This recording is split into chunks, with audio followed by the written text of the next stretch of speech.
हिंदी साहित्य की जितनी भी प्रतियोगी परीक्षाएं हैं, चाहे वो राज्य स्तरीय परीक्षाएं हो, स्टेट पीएससी हो, या फिर आपकी यूपीएससी का भी इसमें पूरा जो है सिलेबस कवर हो रहा है।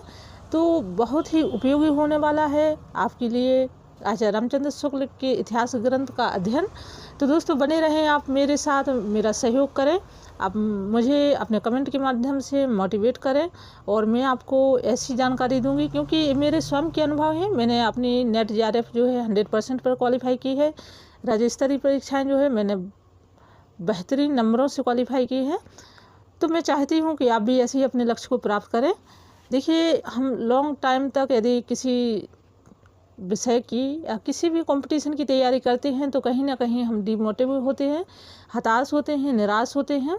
तो बेहतर है कि आप ऐसी तैयारी करें कि लगभग जब तक आपने 1 या 2 अटेम्प्ट में ही इसको आप क्वालिफाई कर जाएं। तो चलिए देखते हैं, हम प्रतिदिन 20 मिनट का वीडियो देखेंगे और आप लोग का इसमें साथ रहेगा।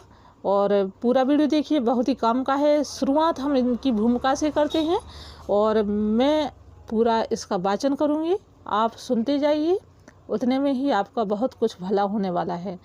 तो भूमिका, आचार्य रामचंद्र शुक्ल का इतिहास ग्रंथ, हिंदी साहित्य का इतिहास। विश्व की पल पल परिवर्तित सृष्टि संरचना में अनेक उच्चावच स्थितियां जगत का जीवंत सत्य हैं। अतीत की उन अवस्थाओं का अवलोकन इतिहास का कार्य है। इतिहास का शब्दार्थ है इति प्लस ह प्लस आस, अर्थात इति धन, ह धन, आस। अर्थात इति माने ऐसा, ह माने निश्चय पूर्व, आस माने हुआ, ऐसा निश्चय पूर्व हुआ। इतिहास का यह अर्थ होता है। ऐसा चिंतन वर्णन इतिहास कहलाता है। अतीत के तथ्यों का सत्य इतिहास है, उसके क्षेत्र का अपरिमित विस्तार है। साहित्य का भी इतिहास होता है। साहित्य के स्वरूप का स्वभाव उसका बदलाव है, उसका विकास है। साहित्य के इतिहास में अतीत की दृष्टि भावी संभावनाओं के रूप में उभरती है। यही कारण है कि साहित्य के इतिहास का इदमिथता देखने में नहीं आती है। सौंदर्य वस्तु मात्र में ही नहीं होता, सौंदर्य का अवधान तो वस्तु दर्शन के कोण में होता है।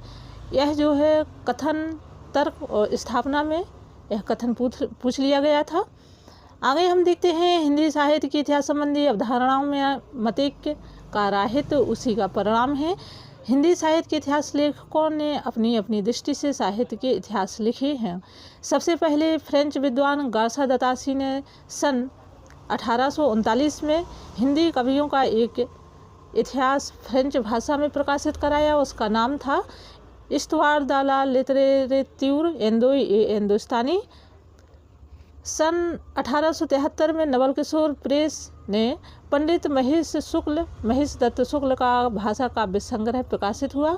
उसमें कुछ कवियों की जीवनियाँ और कविताओं का संग्रह किया गया। सन 1881 में शिव सिंह सेंगर ने शिव सिंह सरोज नाम से लगभग 1000 कवियों का उनकी रचनाओं के साथ परिचय कराया। उसके बाद सन 1889 में जॉर्ज ग्रियर्सन ने modern vernacular literature of Hindustan लिखा। सन 1913 में मिश्र बंधु विनोद प्रकाशित हुआ, उसमें लगभग 5000 कवियों का विवरण दिया गया।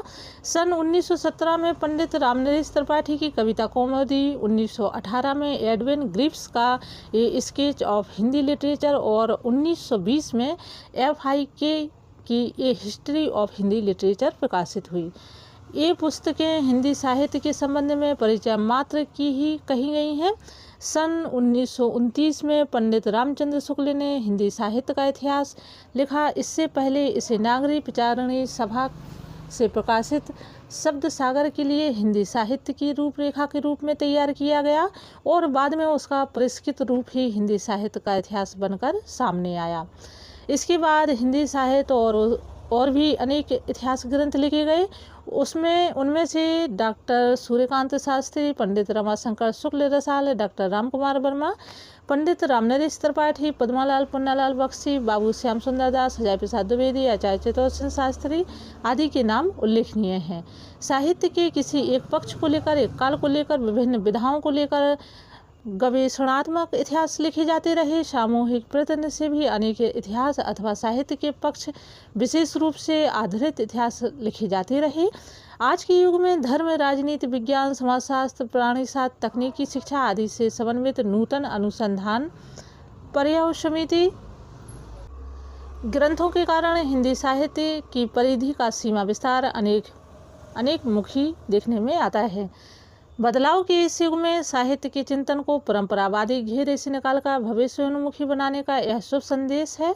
भाषा साहित्य की प्रगति और विकास है।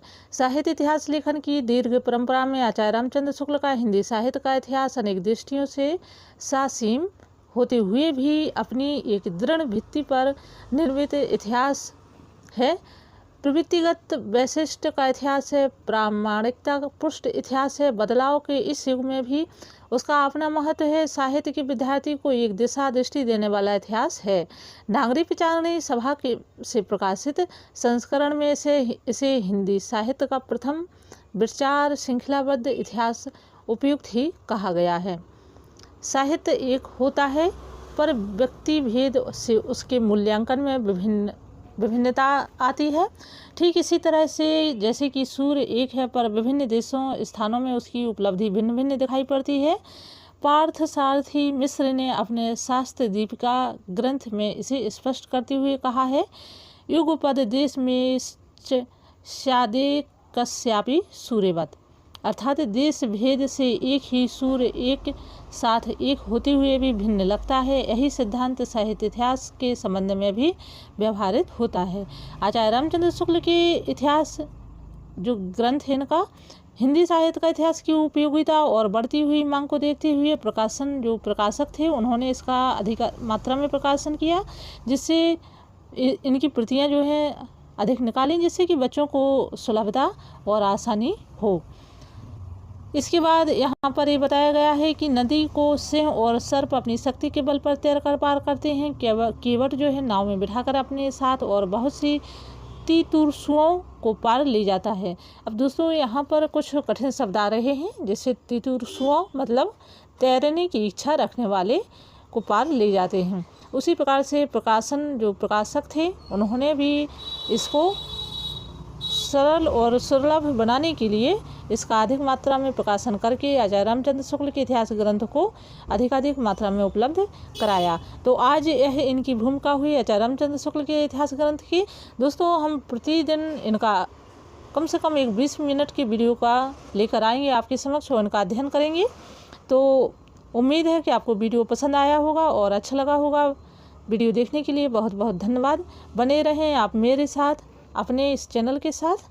हम फिर मिलते हैं इनकी शुरुआती प्रारंभिक जानकारी के साथ।